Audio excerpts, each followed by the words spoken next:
শীত শেষ হয়ে যাচ্ছে আর সরিষা ক্ষেত দেখতে যাব না তা কী করে হয়। আসসালামু আলাইকুম এভরিওয়ান। সেদিন চলে গিয়েছিলাম সাভার বোনের বাসায়।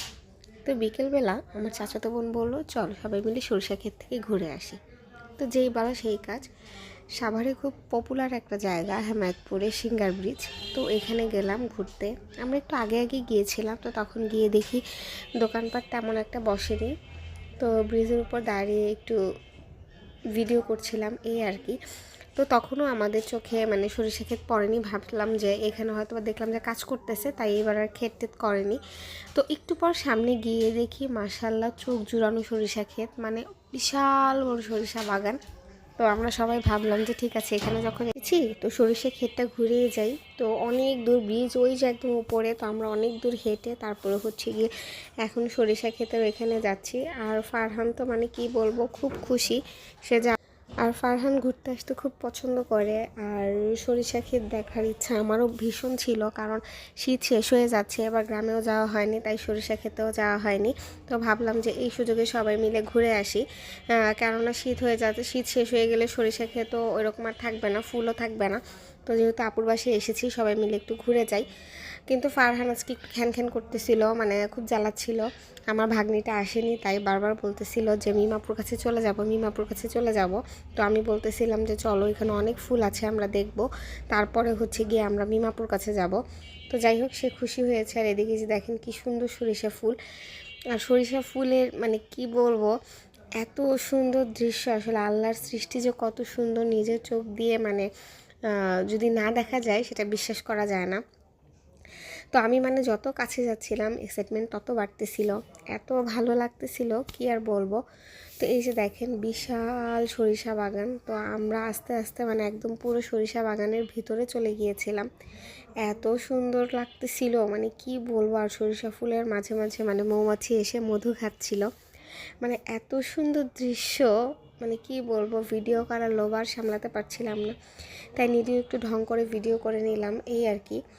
আর কে ভিডিও করে দিবে, যেহেতু ফারহানের বাবার সাথে যায়নি তো নিজের ভিডিও নিজেই করতেছিলাম। আর ওদিকে আম্মু আমার বোন দাঁড়িয়েছিল, আমার বোনও অনেক ভিডিও করে দিয়েছে।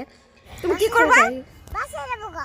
তাকাও এদিকে তাকাও। বাসায় কেউ নাই, আমরা এখন ই করি। বাসাতে কেউ নাই। আর মিম লাগাস তো। আমার মিম। ওই এই জন্যই তো আমি করতেছি। আমি বলতেছি মিম কোথায়, মিম কোথায়, আমার বাসা কোথায়, আমার মিমটা কোথায়? আমার মিম। তোমার মিম কোথায়? এদিকে তাকাও। আমার এটা না আনলে এই তো একটা গরম একটা জিনিস। আনো না, যে উপকার হচ্ছে এটা শিকার। খুলে নাও না। নিয়ে তো। তো যাই হোক তারপরে হচ্ছে গিয়ে আমি আর আমার বোন মিলে একটু ভিডিও করতেছিলাম, যদিও এইভাবে কাপলরা ভিডিও করে, কিন্তু তাতে কি আমরা দুই বোন মিলে একটু সুন্দর করে ভিডিও করতেছিলাম। আর এদিকে সরিষা ফুলগুলো দেখে এত লোভ হচ্ছিল। তো এখানে গিয়ে মাথার মধ্যে আরেক ভূত চেপে বসেছে আমাদের, মানে এরকম কাণ্ড করে ফেলবো আমরা কল্পনাও করতে পারিনি। তো যাই হোক ভাবলাম যে সরিষা ফুলের বড়া খাবো। সরিষা ফুলের বড়া নাকি অনেক মজা, যদিও আমরা আগে কখনো খাইনি, এটি আমাদের ফার্স্ট টাইম যদি খাওয়া হয় আর কি। তো ভাবলাম যে যাওয়ার সময় এখান থেকে সরিষা ফুল চুরি করে নিয়ে যাব। আর আমাদের মতো কে কে এরকম কোথাও ঘুরতে গেলে একটু চুরির অভ্যাস আছে, সেটা কিন্তু কারোর টাকা পয়সা না, নর্মালি বলতেছি।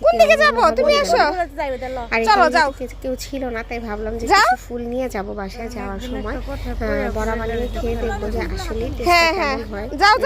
ভিডিওতে মানে ইউটিউবে অনেক ভিডিওতে সরিষা ফুলের বড়ার রেসিপি দেখেছি, তো যার কারণে ভাবলাম যে নিয়ে যাব। আদৌ নিব কিনা সেটা এখন আমরা শিওর না। তো যাই হোক আমরা অনেক মজা করেছিলাম আজকে সবাই মিলে। ফারহান তো এখানে একটা লাঠি নিয়ে ছাগল দেখেছিল, তো সেটার পিছনে কতক্ষণ দৌড়ালো, তারপর ছাগলটা চলে গিয়েছে, এখন সে একা একাই দৌড়াতেছে। মানে এখন খুব খুশি, মানে খোলা জায়গা পেয়েছে, ফুলগুলো ছিঁড়েছে, মানে সে এখন বাসায় যাবে না বলতেছে না। অনেক মজা করেছি, অনেক আনন্দ করতেছি, সে থাকবে। আর প্রকৃতির মাঝে আসলে দেখবেন মনটা অটোমেটিক্যালি ভালো হয়ে যায়। আর এত সুন্দর ছিল, ওয়েদারটাও যেমন ভালো ছিল, পরিবেশটাও ভীষণ সুন্দর ছিল। তো যাই হোক এই যে দেখেন আমরা কিন্তু অলরেডি সরিষা ফুল চুরি করা শুরু করে দিয়েছি, যে যতটুকু পারতেছি, মানে সবাই কিন্তু একসাথে না, আমার বোন আর আমার ছেলে সামনে ছিল, আমি মাঝখানে ছিলাম আর আম্মু পিছনে, যে যতটুকু পারতেছিলাম নিচ্ছিলাম, যদিও আম্মু বকা দিতেছিল আমাদের। পরে বললাম যে ঠিক আছে, তোমার খেতে হবে না, আমরাই খাবো বানিয়ে, তোমার চুরি জিনিস খেতে হবে না। আম্মু বলতেছিল হ্যাঁ আমি খাবো না, তোরাই খাবি। তো যাই হোক, এই যে একটু একটু করে, যদিও বেশি নেইনি, তারপরও তুলতে তুলতে পরে বাসায় গিয়ে দেখি অনেকগুলো তুলে ফেলেছিলাম। আর কি বলবো, লোভ সামলাতে পারছিলাম না। মনে হলো যে একটু সরিষা ফুলের বড়া খাই, সবাই খাচ্ছে, ইউটিউব ভিডিও দিচ্ছে, আমরাই কেমন বা বাদ যাই।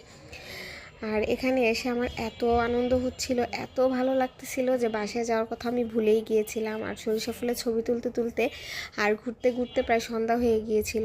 তাই ভাবলাম যে বাসায় চলে যাব, আমার ভাগ্নিটাকে রেখে এসেছি, ওর টিচার এসেছে, ও পড়বে, তাই আরও আসেনি, যেহেতু পরীক্ষা ছিল। তাই আর আমরা গিয়ে বাহিরে তেমন কিছু খাওয়া দাওয়াও করিনি, রিক্সা নিয়ে সরাসরি বাসায় চলে যাব, একদম নাস্তা টাস্তা নিয়ে বাসায় গিয়েই আমরা খাওয়া দাওয়া করব। তো যাই হোক, আজকের মতো আমরা বাসায় চলে যাচ্ছি। তো রিকশায় উঠে গিয়েছি। আর আজকের ভিডিওটাও এ পর্যন্ত। আজকের ভিডিওটা কেমন লাগলো আপনাদের অবশ্যই কিন্তু কমেন্ট করে জানাবেন। আর এই শীতে কে কে সরিষা খেতে ঘুরতে গিয়েছিলেন সরিষা ফুল দেখার জন্য, আর সাথে সরিষা ফুলের সাথে ছবি তোলার জন্য, অবশ্যই জানাবেন। আমি তো এই যে সরিষা ফুল একটা মাথায়ও গুঁজে নিয়েছি, কারণ নাহলে কীভাবে প্রমাণ থাকবে বলেন যে আমি সরিষা খেতে ঘুরতে গিয়েছিলাম।